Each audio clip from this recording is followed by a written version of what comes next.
Welcome to episode 11 of the Ner-a-car Engine project. Now, you might be thinking, episode 11? Why have we got an 11? I thought we'd already started it. Well, we had. In episode 10 it did start, but it was starting with the external battery and coil ignition system, and of course there is still some unfinished business because inside here is the Magneto. Now, when I talked about the Magneto in whatever episode it was, I didn't really know what I was talking about, and I've done some more research.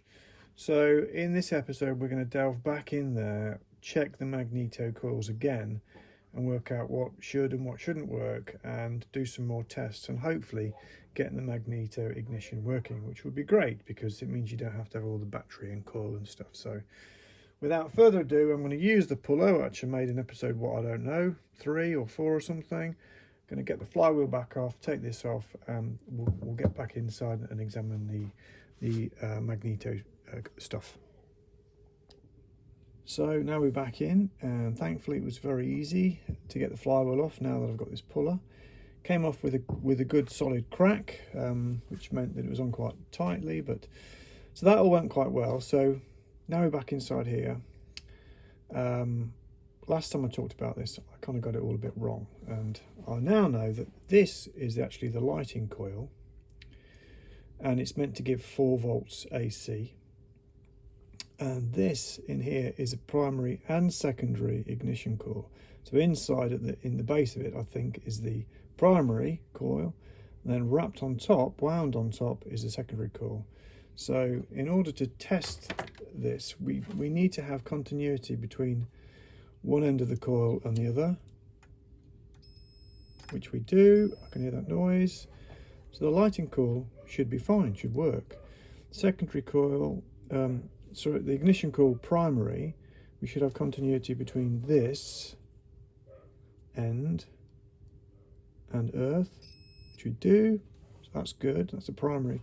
Secondary coil, we should have continuity between this and earth.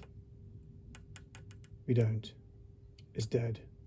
So we do have a problem, Houston. The problem is with this ignition coil, and the only real solution is to rewind it, but we still don't know.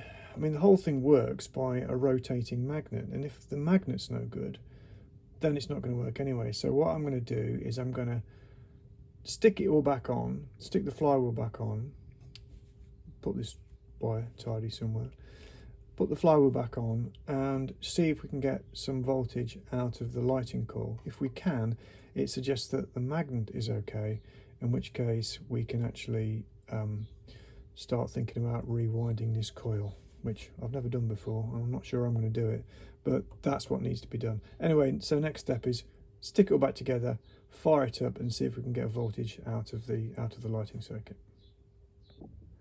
So given that we are going to test, or trying to test, the lighting coil, I thought I'd make a light. So I've made this little thing, obviously a switch, a light on it, and on the back of here there's a very rudimentary bridge rectifier made out of 4 diodes and a capacitor. So the AC comes in on these two, and depending on which way the current's going, it flows either that way through the bridge, or it flows that way through the bridge. Either way, it's flowing that way, in that direction, through these two, and these two are go to the DC bulb. So I think now we just need to fire up the engine again and see if we get any life out of the girl. Right, here we go again. See if it goes. Bit of juice.